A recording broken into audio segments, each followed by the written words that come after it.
Mes brebis écoutent ma voix, dit le Seigneur. Moi, je les connais et elles me suivent. Il guérit beaucoup de gens atteints de toutes sortes de maladies. Amen.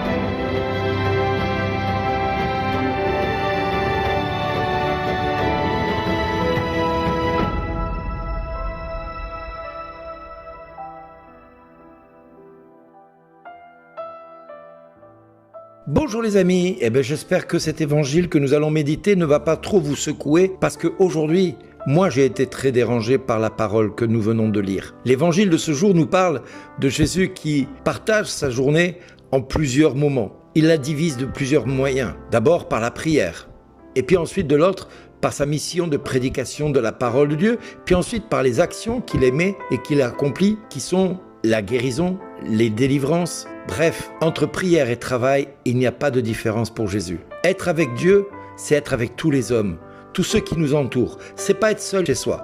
Non, ce n'est pas ça, être chrétien. Un chrétien, d'abord, doit vivre un temps de prière. Puis une fois qu'il a vécu son temps de prière, il doit aller dans le monde.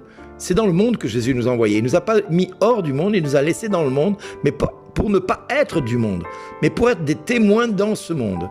Et là, le problème, c'est chez beaucoup de chrétiens, ils passent beaucoup de temps en prière à l'église, à la maison. Mais quand il s'agit d'aller voir les malades, quand il s'agit d'aller voir les personnes enchaînées, ah non, c'est trop compliqué. Et puis moi, j'ai déjà tellement de mal avec mes petits problèmes ou mes grands problèmes.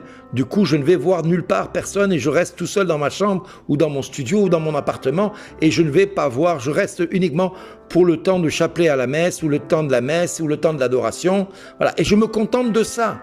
Mais c'est pas ça que Jésus a fait. Si Jésus s'était comporté comme nous aujourd'hui dans beaucoup de cas, nous ne serions pas là, mes amis. Si Jésus n'avait pensé qu'à son petit chez-soi, à son petit confort personnel, il n'aurait pas dérangé les autorités et il ne serait pas mort sur la croix. On l'aurait laissé vivre de longs jours et il serait mort de vieillesse. Et il ne serait pas le sauveur des hommes.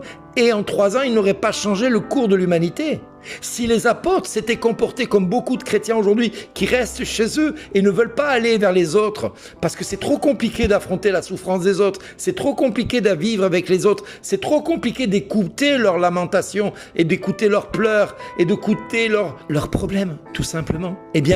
Si les apôtres s'étaient comportés comme ça, nous ne serions pas là aujourd'hui, les amis. Alors, regardons un petit peu Jésus ce qu'il faisait. Il consacrait à la prière un temps. Ce temps qu'il allait prier, il le faisait dans un endroit désert. C'est-à-dire, il s'isolait, il prenait du temps, il se mettait en présence de son Père et il communiait avec son Père ce temps d'échange, d'amour filial qu'il avait avec son Père. Ensuite, qu'est-ce qu'il faisait ? Il allait prêcher la parole de Dieu. Il allait annoncer la bonne nouvelle. Et ensuite, il allait guérir les malades, chasser les démons, purifier les lépreux, ressusciter les morts. En effet, nous voyons Jésus qui se donne corps et âme à sa tâche de Messie et de Sauveur. Il guérit les malades, comme la belle-mère de Pierre, et beaucoup d'autres encore. Il console ceux qui sont tristes, il expulse les démons, il prêche. Tout le monde lui amène ses malades et les possédés. Ils veulent tous l'écouter. Et tout le monde cherche à le rencontrer. Tout le monde le cherche. Tout le monde poursuit ses disciples. Et ils disent, tout le monde cherche les disciples parce que, en trouvant les disciples, ils trouvent Jésus. Il y avait certainement une activité souvent très fatigante pour le Christ, pour le Fils de Dieu, qui ne devait peut-être même pas beaucoup dormir, ni même beaucoup souffler. Mais Jésus s'accordait aussi un temps de solitude pour se consacrer à la prière. Et le lendemain, bien avant l'aube, Jésus se levait et il sortait et allait dans un endroit désert encore pour prier. Et dans un autre passage de l'Évangile, nous voyons Jésus qui se consacrait à la prière et d'autres heures, y compris des heures tard dans la nuit. Il donnait beaucoup de temps à la prière, effectivement, mais il savait partager son temps avec sagesse, afin que dans sa journée, il y ait un équilibre raisonnable entre le travail et la prière. Je dis souvent que je n'ai pas le temps, et c'est souvent le cas. Nous sommes occupés avec des tâches ménagères, le travail, les choses innombrables à faire dans la maison, dans notre milieu professionnel, qui remplissent notre agenda bien au-delà de ce que nous aimerions. Et fréquemment, nous croyons être dispensés de la prière quotidienne. Moi, le premier. Et pourtant, nous faisons un tas de choses si importantes, c'est vrai, mais nous courons le risque d'oublier le plus nécessaire, le plus vital, je dirais la chose indispensable pour que le chrétien que je suis reste debout et ne craque pas à la première épreuve que le malin me met sur ma route. Non, la première des choses qu'il me faut faire avant tout le reste, c'est de consacrer du temps à la prière et d'équilibrer ma journée de manière à ce que les unes se fassent sans négliger les autres. J'ai envie de vous présenter les choses ainsi. Il faut travailler fidèlement et avec dévouement envers tous ceux qui nous entourent, sans éteindre en nous l'esprit de la sainte prière que nous avons. Cette dévotion qui fait que nous allons vers les autres choses temporelles pour servir. Et nous devons les servir de notre mieux. Nous devons les accomplir de notre mieux. Que tout ce que vous faites ou dites, ce soit toujours pour la gloire de Dieu, nous dit la parole. Nous devrions peut-être donc nous organiser un petit peu plus et nous autodiscipliner en domestiquant notre temps, notre consécration de la journée, ce qui est important, ce que nous devons trouver dans notre quotidien et la place que nous devons mettre à chacune de ces choses. Mais ce qui est nécessaire encore et qui est le plus nécessaire de tous, c'est de ne pas négliger ni l'un ni l'autre, ni la prière, ni l'action. L'un et l'autre sont indispensables. Hier, je vous disais, montre-moi tes œuvres qui n'agissent pas. Moi, c'est par mes œuvres que je te montre ma foi. Et c'est ça. Je crois que montre-moi ta foi qui n'agit pas. Moi, c'est par mes œuvres que je te montre ma foi, dira la parole de Dieu.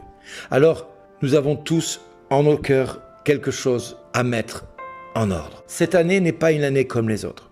Je vous le dis en toute simplicité, ce n'est pas une année comme les autres. C'est une année où le Christ attend chacun de nous.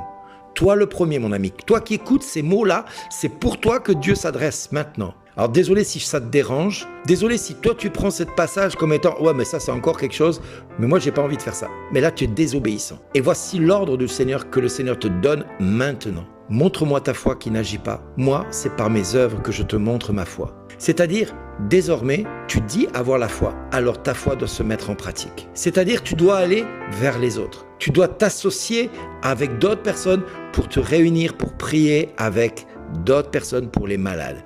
Va voir les malades à l'hôpital, va voir les malades dans les maisons de retraite, va visiter les orphelinats, va visiter les personnes dans la rue, va visiter tous ceux qui ont besoin d'entendre l'amour de Dieu. Ne te contente pas d'être un chrétien béni, oui, c'est-à-dire un chrétien qui ne sort pas de son bénitier. Ça sert à rien. Ils ne changent pas le monde, ceux-là. Non, ils croupissent dans une eau qui devient impropre à la consommation, parce qu'il y a trop d'égoïsme, trop d'individualisme, trop d'iniquité, trop d'indifférence, trop de manque d'amour. Non, tu veux être un chrétien, vraiment un chrétien, un disciple du Christ, alors mets ta foi en action. Mets ta foi en action, mon ami. C'est-à-dire, désormais, vis ta foi. Fais tout ce que ta main trouve à faire et ne reste pas chez toi des heures entières, des journées entières à ne rien faire, à te prostrer dans tes souffrances et dans tes faiblesses, dans ta dépression, parce que tu n'as que ce que tu mérites. Si tu restes là-dedans, ce n'est pas ta dépression qui t'enchaîne, c'est ton inaction qui t'enchaîne. Alors, donne un grand coup de pied à ta dépression, dis-lui désormais c'est plus elle qui commande ta vie, c'est le Christ Jésus. Et que désormais, tout ce qui ne va pas dans ta vie, tu lui donnes un grand coup de pied et tu dis désormais c'est Jésus qui gouverne ma vie. Désormais c'est à Jésus que je vais rendre des comptes et non plus à tout ce que je vivais jusqu'à maintenant. Tu vis le rejet? Laisse tomber le rejet. Laisse-le, t'en occupe plus, c'est plus ton problème. Va t'occuper des autres qui sont eux-mêmes rejetés. Va vers ceux qui sont rejetés autour de toi, dans la rue, à qui on ne va pas faire attention. Va les voir, va parler avec eux, va te réjouir avec eux, va boire un thé avec eux, va boire un café avec eux. Alors qu'il fait froid dehors, offre-leur une soupe chaude, offre-leur quelque chose. Donne-toi à chacun d'eux, donne de ta personne à chacun d'eux. Ne reste plus chez toi.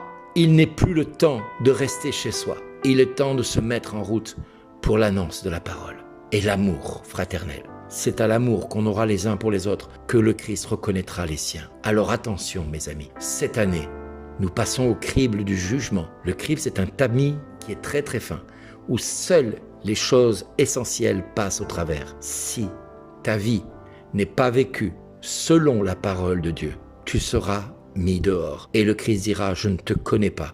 Mais Seigneur, j'allais à la messe tous les jours, je disais mon chapelet tous les jours, je faisais ceci, je faisais cela.